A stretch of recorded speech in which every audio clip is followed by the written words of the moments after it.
សួស្តីពុកម៉ែបងប្អូនទាំងអស់គ្នាសួស្តីថ្ងៃខ្ញុំចែកខ្ញុំ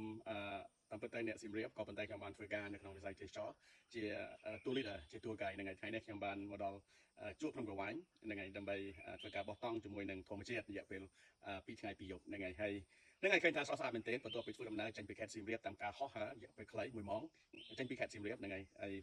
យើងហោះមកកាន់ក្រុងព្រះសីហនុបន្ទាប់មកយើងធ្វើដំណើរដោយឡានមកកាន់តំបន់ទីនេះហើយបើចង់ដឹងឲ្យលំអិតថាទីនេះនៅទីណាហើយយើងនឹងមានអ្នកប្រទេសម្នាក់នៅតំបន់នេះហើយគាត់តែងតែនាំភ្ញៀវដើរកាត់ត្រីដើម្បីទស្សនាធម្មជាតិដូចជា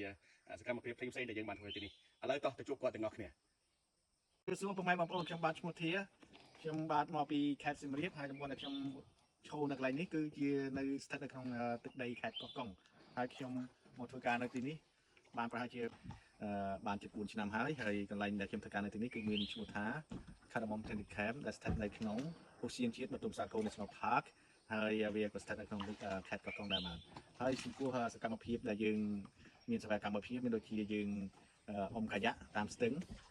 ដែលស្ទឹងមានឈ្មោះថាស្ទឹងព្រៃតាច័ន្ទយើងអុំកាយ៉ាក់ប្រហែលជា1ម៉ោង20នាទីបន្ទាប់មកយើងដើរក្នុងព្រៃហើយក៏យើងព្យាយាមរកសត្វព្រៃឲ្យភ្ញៀវមើល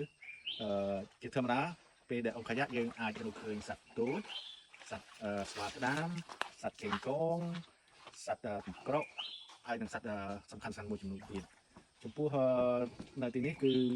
ជាកន្លែងដ៏ល្អទាក់ទាញភ្ញៀវទេសចរដោយសារធម្មជាតិគឺស្រស់បំព្រងបណ្ដោយហើយខ្ញុំក៏ចូលចិត្តដែរព្រោះខ្ញុំអ្នកស្រឡាញ់ធម្មជាតិស្រឡាញ់សត្វព្រៃអញ្ចឹងខ្ញុំនឹងអាចបន្តការងារនៅកន្លែងនេះយូរអង្វែងទៅទៀតបាទអរគុណច្រើនបងធាអរគុណសម្រាប់ការចែកម្លែកពីបទពិសោធន៍នៃការធ្វើការនៅទីនេះក៏ដូចជាសកម្មភាពដែលបងបានបង្ហាញពីការងារទេសចរដែលគាត់មកទស្សនាជួបក្នុងកង្វែងក៏ដូចជាព្រៃធម្មជាតិដ៏ក្រាស់និងសត្វព្រៃជាច្រើននៅក្នុងប្រទេសកម្ពុជាអរគុណច្រើនបងអរគុណច្រើនមែនទែននៃការចែកម្លែកតោះបងប្អូនអរគ្នាបើចង់ដឹងច្បាស់ថាទីនេះស្អាតយ៉ាងណាយើងទៅទស្សនាសកម្មភាពរបស់យើងនៅថ្ងៃនេះទាំងអស់គ្នា Let's go អរគុណ